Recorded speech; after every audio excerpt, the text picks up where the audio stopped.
പ്രവർത്തനം അന്ന് നമ്മൾ ചിന്തിക്കേണ്ട ഒരു കാര്യമുണ്ട്. ഫെബ്രുവരി 18 മുഷാവറ തീരുമാനമെടുത്ത് 6 പേരെ പുറത്താക്കി. അതിന്റെ പിറ്റേ ദിവസമാണ് SSF നിന്നും നമ്മൾ SKSSF വേർതിരിച്ചെടുത്തുകൊണ്ട് സത്യത്തിന്റെ ധ്വജം പിടിച്ചുകൊണ്ടൊരു സംഘടന മുന്നോട്ട് വരുന്നത്.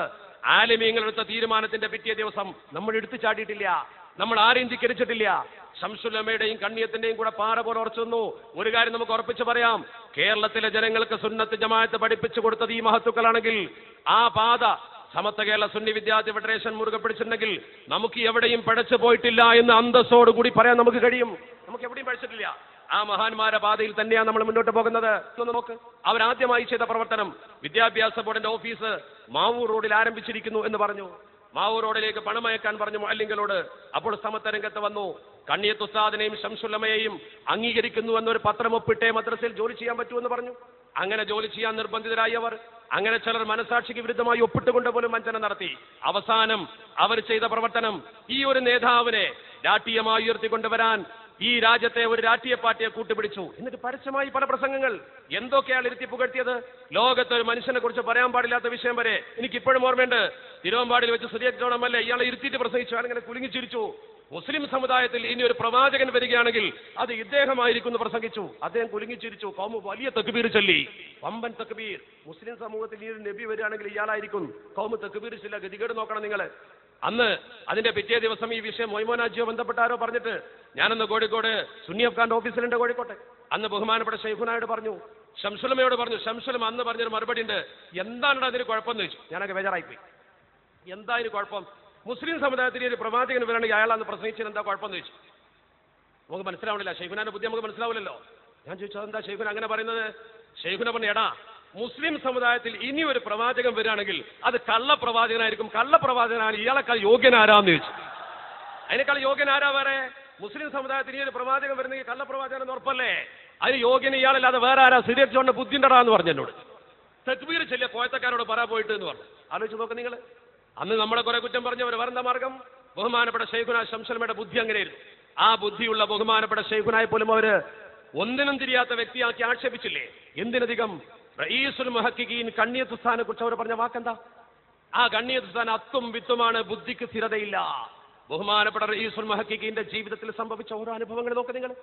അദ്ദേഹം ഈ വാക്ക് കേട്ടതിൽ വേദനിച്ചുകൊണ്ട് ചെയ്ത പ്രവർത്തനം അത്തും വിത്തു എന്ന് പറഞ്ഞപ്പോൾ അദ്ദേഹത്തിന് മനസ്സിൽ വിഷമിച്ചു. ആരോ പറഞ്ഞു കൊടുത്താന്ന് പറഞ്ഞാൽ അദ്ദേഹം മലപ്പുറത്ത് മറുപടി പറഞ്ഞു, ആരും എനിക്ക് പറഞ്ഞു തന്നതല്ല, ഞാൻ എന്റെ സ്വന്തം ഇഷ്ടപ്രകാരം പറഞ്ഞതാ. അദ്ദേഹം പരസ്യമായി പറഞ്ഞു. പക്ഷേ അത്തും വിത്തുമാണെന്ന് ചിലർ പ്രസംഗിച്ചപ്പോൾ അദ്ദേഹത്തിന്റെ മനസ്സ് വിഷമിച്ചു. പക്ഷേ അദ്ദേഹം എന്താ പ്രതികരിച്ചത്? അന്നത്തെ ചരിത്രം അറിയുന്നവർക്കറിയാം. കണ്ണൂർ ജില്ലയിലെ ഒരു വിശദീകരണ സമ്മേളനത്തിന് വേണ്ടി കണ്ണിയത്ത് ഉസ്താദ് പോകുമ്പോ നന്ദി ദാറുസലാം അറബി കോളേജിന്റെ അടുത്ത് ചെന്നപ്പോ എനിക്കിവിടെ കയറണം എന്ന് പറഞ്ഞു. എനിക്കിവിടെ കയറണം. ബഹുമാനപ്പെട്ട ഷെയ്ഖുനായി അവിടെ കയറ്റി. ബഹുമാനപ്പെട്ട ഷെയ്ഖുന ശംസുലമ അവിടെ ഉണ്ട്. ശംസുലമയുടെ ഉസ്താദാ. ശംസുലമ ഇറങ്ങി വന്നു, സ്വീകരിച്ചു. അങ്ങനെ സ്വീകരിച്ച് ബഹുമാനപ്പെട്ടവർ ഉടനെ പറഞ്ഞു, എനിക്ക് ഒതുണ്ടാക്കണം, എനിക്ക് ഒതുണ്ടാക്കണം ഉറക്കെ. ഉടനെ തന്നെ അദ്ദേഹത്തിന് പ്രത്യേകം പാകപ്പെടുത്തിയ വെള്ളം കൊണ്ടുവരും. വെള്ളം കൊണ്ടുവന്നു. പാകപ്പെടുത്തിയ വെള്ളം കൊണ്ടുവന്ന് ആ വെള്ളം ഒഴിച്ചുകൊണ്ട് വുളു തുടങ്ങുന്ന സമയത്ത് ഷെയ്ഖുന ബഹുമാനപ്പെട്ട ശംസുലമയോട് പറഞ്ഞു, ഞാൻ വുളു ചെയ്യുന്നത് ശരിക്കും നോക്കണം. അതൊരു പുതിയ അനുഭവ. ബഹുമാനപ്പെട്ട ഷെയ്ഖുന ശംസുലമ ഭവ്യതയോടെ ഉസ്താദ് വുളുക്കെ നോക്കിയിരുന്നു. വുളുക്കെ കഴിഞ്ഞു. വുളുവിന്റെ പ്രാർത്ഥന നിർവഹിച്ചു. കണ്ണിയത്ത് അവർ ചോദിച്ചു, ഞാൻ വുളു ചെയ്യുന്നത് ശരിക്കും കണ്ടോന്ന് ചോദിച്ചു. കണ്ടു, ഞാൻ നോക്കി നിന്നു. എന്റെ വുളുവില് വല്ല കുറവുണ്ടോ? ഒരു കുറവില്ല. ഇടത് കൈയിന്റെ ചെറുവിരൽ കൊണ്ട് കാലിന്റെ വിരലുകൾ തിക്കകെറ്റിക്കഴുകുന്ന സുന്നത്ത് വരെ അങ്ങെടുത്തിട്ടുണ്ട്. ഒക്കെ കാമിലാണ്. ഇതങ്ങ് കേട്ടപ്പോ ഷെയ്ഖുന കണ്ണിയത്ത് ഉസ്താദ് റഈസുൽ മുഹഖിഖീൻ 2 കയ്യും പൊക്കിയിട്ട് അൽഹംദുലില്ലാ അൽഹംദുലില്ലാ അൽഹംദുലില്ലാ 3 വട്ടം പറഞ്ഞു. കണ്ടു നിന്നവർക്ക് ആർക്കും എന്താണെന്ന് മനസ്സിലായില്ല. എന്താണ് ഈ ചെയ്യുന്നതെന്ന് പിടുത്തം കിട്ടിയില്ല. ബഹുമാനപ്പെട്ട ഷെയ്ഖുന അങ്ങനെ ചെയ്തപ്പോൾ ചോദിക്കാൻ ആർക്കും ധൈര്യമില്ല. കണ്ണിയത്ത് ഉസ്താദിനോട് ശംസുലമ ചോദിച്ചു, എന്താണ് അങ്ങ് ചെയ്തത്? അസമയത്ത് വരുന്നു, വുളു എടുക്കണമെന്ന് പറയുന്നു. അസമയത്ത് വന്ന് വുളു എടുത്തിട്ട് അദ്ദേഹം നിങ്ങൾ ഇങ്ങനെ പറയുന്നു, അൽഹംദുലില്ലയൊക്കെ പറയുന്നു. എന്താ ഇത്? എന്നോട് നോക്കാൻ പറയുന്നു. എന്താണ് ഇതിന്റെ സിറ് പറഞ്ഞു തരണം.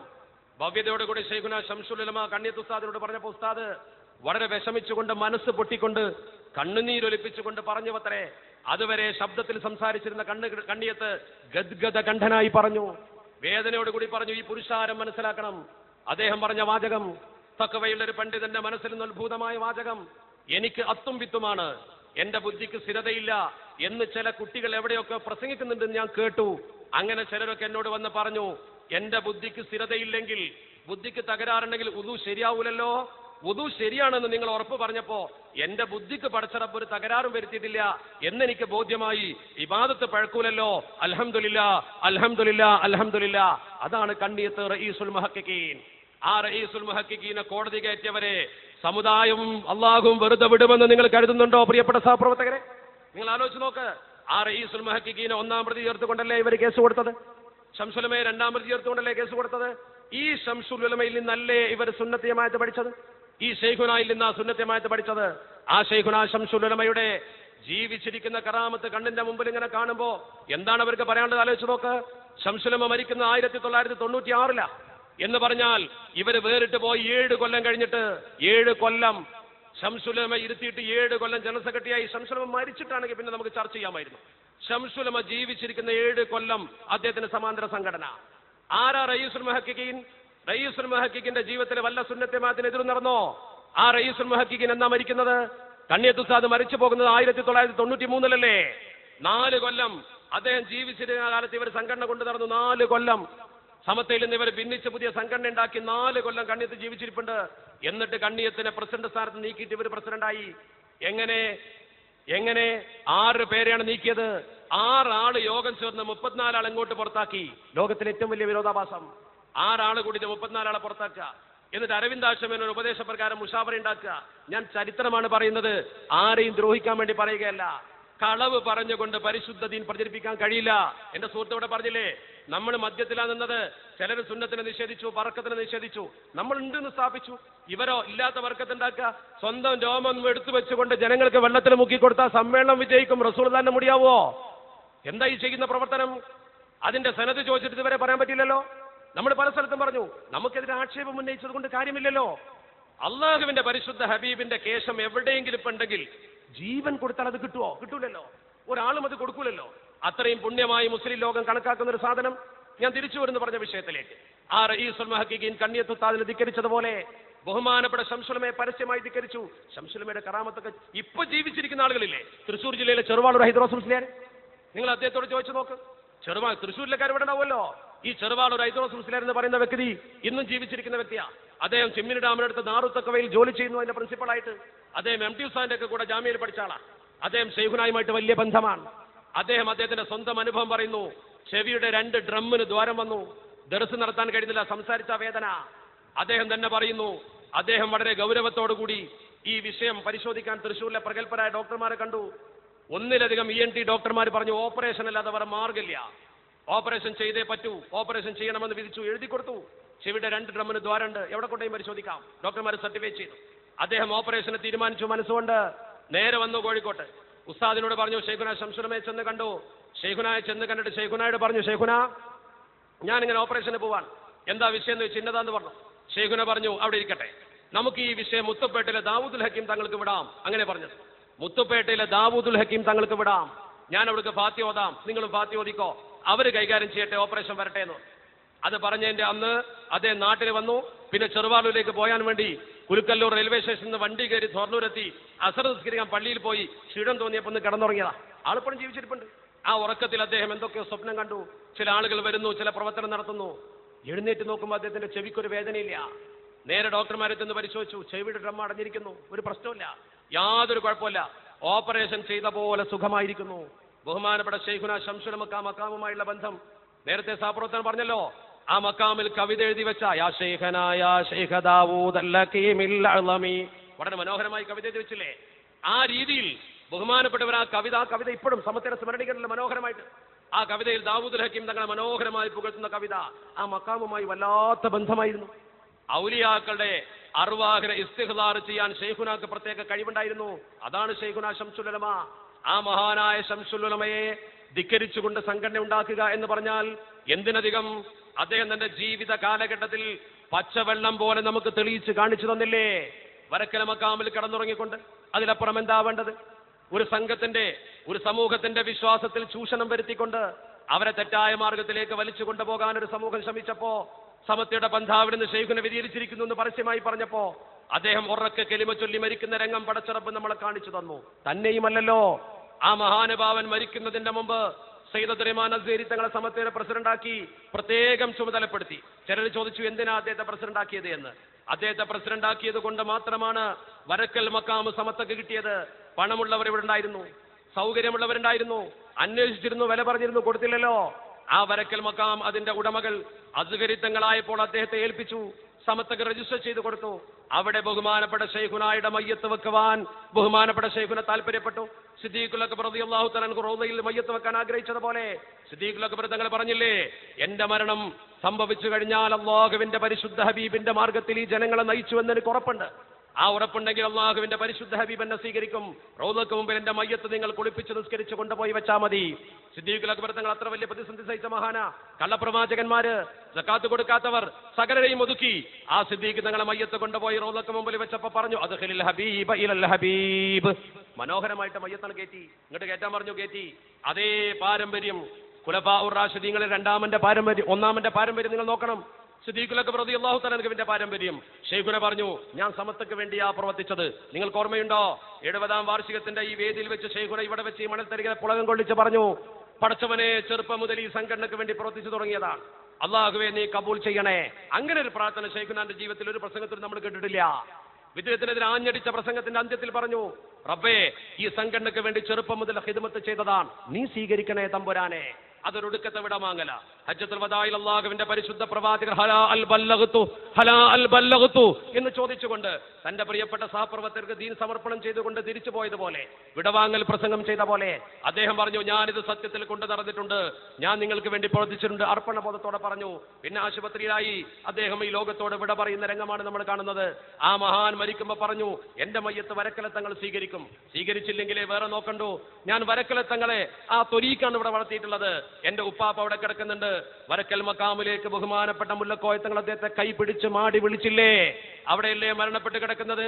ബുദ്ധിയും വിവേകവുമുള്ള മനുഷ്യന്റെ മക്കൾക്ക് വേറെന്താ തെളിവ്? ഇതിന്റെ ജനറൽ സെക്രട്ടറി ASSFന്റെ പിറവിക്ക് നമുക്ക് ഊർജം പകർന്ന മഹാൻ, ഈ സംഘടനക്ക് വേണ്ടി എന്നും പ്രവർത്തിച്ച് നമുക്ക് ആവേശം പകർന്ന മഹാൻ അദ്ദേഹം. അതാ വരവ മുല്ലക്കോയ വരക്കൽ മുഖാരിബി.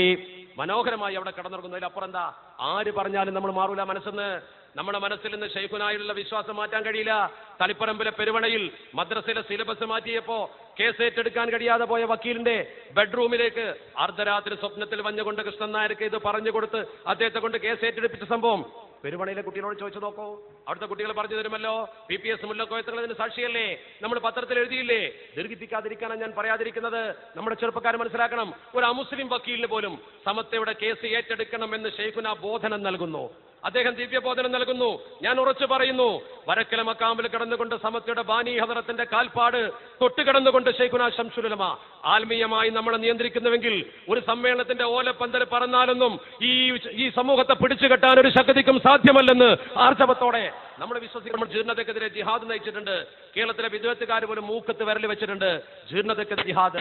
ഇവിടെ തീവ്രവാദ പ്രസ്ഥാനം മെഴുകുതിരി വട്ടത്തിൽ കൊച്ചുകുട്ടികളെ വളർത്തി ഈ സമൂഹത്തിൽ അപകടകാരികൾ സൃഷ്ടിച്ചുകൊണ്ട് തീവ്രവാദികൾ ഉണ്ടാക്കി. ഉമ്മാക്ക് മയ്യത്ത് പോലും കാണാൻ പറ്റാത്ത അവസ്ഥാവിശേഷം സൃഷ്ടിക്കാൻ ആളുകൾ ശ്രമിച്ചപ്പോ അത് തെറ്റാണെന്ന് നട്ടല്ലുയർത്തിപ്പിടിച്ചുകൊണ്ട് ആദ്യം തുറന്നു പറഞ്ഞ സംഘടന ഈ മഹത്തായ പ്രസ്ഥാനമാണ്. അത് പറഞ്ഞതിന്റെ പേരിൽ നമ്മുടെ യോഗങ്ങൾ കയ്യേറാനോ പാണക്കാട് സയ്യിദ് കുടുംബം പങ്കെടുക്കുന്ന യോഗത്തിൽ അപസ്വരമുണ്ടാക്കാനോ കേരളത്തിൽ എന്ത് തണ്ടും തടിയുമുള്ളവൻ ശ്രമിച്ചാലും ശരി, അതൊക്കെ പിടിച്ചുകെട്ടാൻ മാത്രം ഈ സമൂഹം വളർന്നു കഴിഞ്ഞിട്ടുണ്ടെന്ന് ആർജവത്തോടെ നമുക്ക് കാണിച്ചു കൊടുക്കാം. ഒരിക്കലും നമ്മൾ അക്രമത്തിന്റെ മാർഗം സ്വീകരിക്കില്ല. ആ പൂതിയൊക്കെ ശരിക്കും അവരെ മനസ്സിലിരുന്നു കൊള്ളട്ടെ. സത്യത്തിൽ ആ ഒരൊറ്റ പ്രവർത്തനം അവരുടെ ഗ്രാഫ് നേരെ കുത്തനെ താഴ്ത്തിയിരിക്കുന്നു. ചെറുശ്ശേരി ഉസ്താദ് യോഗം ഉദ്ഘാടനം ചെയ്തപ്പോൾ പറഞ്ഞത് ഓർമ്മയുണ്ടോ? അത് ഒറ്റ കാരണം കൊണ്ട് തന്നെ അവരുടെ തകർച്ച ആരംഭിച്ചു കഴിഞ്ഞിരിക്കുന്നു. ഒരു തർക്കവുമില്ല. ജനസമൂഹത്തിന്റെ മനസ്സിൽ നിന്നും അവർ മാറ്റി നിർത്തപ്പെടും. ഈ സയ്യിദ് കുടുംബത്തോട് അപമര്യാദ കയ്യേറിയെന്നൊന്നും ഞാൻ പറയുന്നില്ല.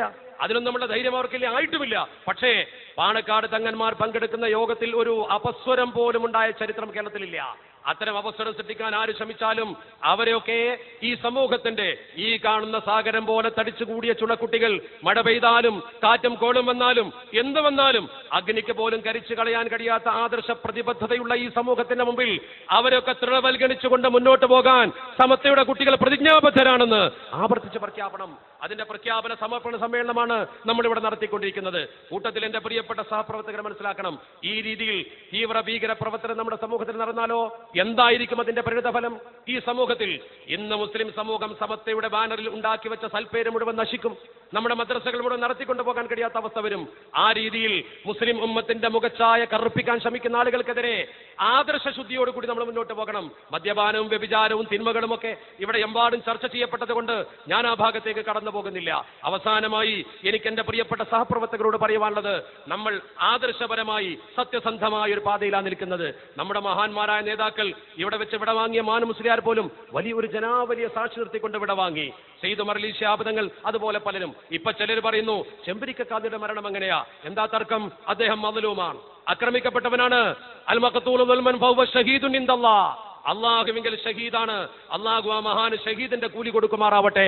ഇസ്ലാമിൽ ഷഹീദുമാരുണ്ടായിട്ടുണ്ട്, ഇവർ പഠിച്ചിട്ടില്ലേ? ഖുലഫാഉർ റാഷിദീങ്ങളിൽ അബൂബക്കർ സിദ്ദീഖ് തങ്ങൾ കഴിഞ്ഞാൽ ഉമർ അൽ ഫാറൂഖ് തങ്ങൾ എങ്ങനെയാ മരിച്ചത്? അക്രമിയുടെ കുത്തേറ്റ്. ബഹുമാനപ്പെട്ട ഉസ്മാൻ തങ്ങൾ എങ്ങനെയാ മരിച്ചത്? അലി റളിയല്ലാഹു തആല എങ്ങനെയാ മരിച്ചത്? അള്ളാഹുവിന്റെ പരിശുദ്ധ പ്രവാചകരെ പോലും വഞ്ചിച്ചുകൊണ്ട് ഞങ്ങൾക്ക് പ്രബോധകരെ വേണമെന്ന് പറഞ്ഞപ്പോ ഹുദൈൽ ഗോത്രത്തിന്റെ ഉപഗോത്രത്തിന് 6 പേരെ കൊടുത്തില്ലേ പ്രവാചകർ? മർസദ് ബിൻ അബി മർസദിനെ പോലെ, ഖാലിദ് ബിൻ ബുഖൈറിനെ പോലെ, ബഹുമാനപ്പെട്ട അള്ളാഹുവിന്റെ പരിശുദ്ധ ഇസ്ലാമിൽ പ്രഗത്ഭനായിരുന്ന ആസിബ് ഇബ്നു സാബിത്തിനെ പോലെ, ഖുവൈബ് റളിയല്ലാഹു തആലയെ പോലെ അവരെ റസൂലുള്ളാഹിനെ പോലും വഞ്ചിച്ചുകൊണ്ട് വഴിയിൽ വെച്ച് കൊന്നില്ലേ? ചതിയിൽ ആലിമീങ്ങളെയും സ്വഹാബത്തിനെയും വരെ കൊന്ന ചരിത്രമുണ്ടെങ്കിൽ ചതിച്ചു കൊല്ലാൻ ആർക്കും കഴിയും. വെട്ടത്ത് ചെയ്യാൻ കഴിയാത്തത് ഇരുട്ടത്ത് ചെയ്യുന്നവരുണ്ട്, ചതി ചെയ്യുന്ന ആളുകളുണ്ട്. അത് കണ്ടുപിടിക്കേണ്ട ഉത്തരവാദിത്തം നമ്മുടെ ഗവൺമെന്റിനും ഉത്തരവാദപ്പെട്ട ബോഡിക്കുമാണ്. ഒരു കാര്യം തറപ്പിച്ച് പറയുന്നു, CBIക്ക് കൈമാറുമെന്ന് പറഞ്ഞുകൊണ്ട് കേരളത്തിലെ മുസ്ലിം ഉമ്മത്തിനെ വഞ്ചിച്ചിട്ടുണ്ടെങ്കിൽ ഈ സമൂഹം നിർത്തിവെച്ച അതിന്റെ സമരമുഖം തിരിച്ചു പിടിച്ചാൽ ഈ ഗവൺമെന്റിന് അലംഭാവ നയം മാറ്റി തിരുത്തേണ്ടി വരുമെന്ന് ഞങ്ങൾ താക്കീത് നൽകുകയാണ്. ഞങ്ങൾ ആർജവത്തോടെ പറയുന്നു, കേരളത്തിലൊരു പണ്ഡിതന്റെ മരണം ഗവൺമെന്റ് ഗൗരവത്തിലെടുക്കണം. ജനങ്ങളെ വഞ്ചിക്കാൻ ഇത് ഉപയോഗപ്പെടുത്തിയാൽ അടുത്ത കാലത്ത് വരുന്ന തീവ്രമായ സമരത്തിന്റെ മുമ്പിൽ, സമാധാന സമരത്തിന്റെ മുമ്പിൽ ജനകീയ ഗവൺമെന്റിന് മുട്ടുമടക്കേണ്ടി വരുമെന്ന് അവസാനമായി സൂചിപ്പിച്ചുകൊണ്ട് ഏത് പ്രതിസന്ധിയിലും പ്രയാസത്തിലും സമ്മേളനം നിർത്തിവെച്ചുവെന്ന് പോലും പ്രചരിപ്പിച്ചിട്ട് ഇത്ര മനോഹരമായി ഇത് വിജയിപ്പിക്കുവാൻ ഇന്ന് ഇവിടെ തടിച്ചുകൂടി ദിവസം മുഴുവൻ ഇതിനു വേണ്ടി വിനിയോഗിച്ച, ഇതിനു വേണ്ടി പ്രവർത്തിച്ച എല്ലാ ആളുകൾക്കും നമ്മുടെ ആദർശത്തിന്റെ സത്യസന്ധമായ പാതയിലാണ് നിൽക്കുന്നത് എന്നതുകൊണ്ട് പടച്ചറബ് ഈ ലോകത്തും വിജയം പ്രദാനം ചെയ്യുമാറാവട്ടെ. നമ്മെ സഹായിച്ചവർ അല്ലാഹു സഹായിക്കുമാറാവട്ടെ. വആഖിറു ദഅവാന അനിൽ ഹംദുലില്ലാഹി റബ്ബിൽ ആലമീൻ.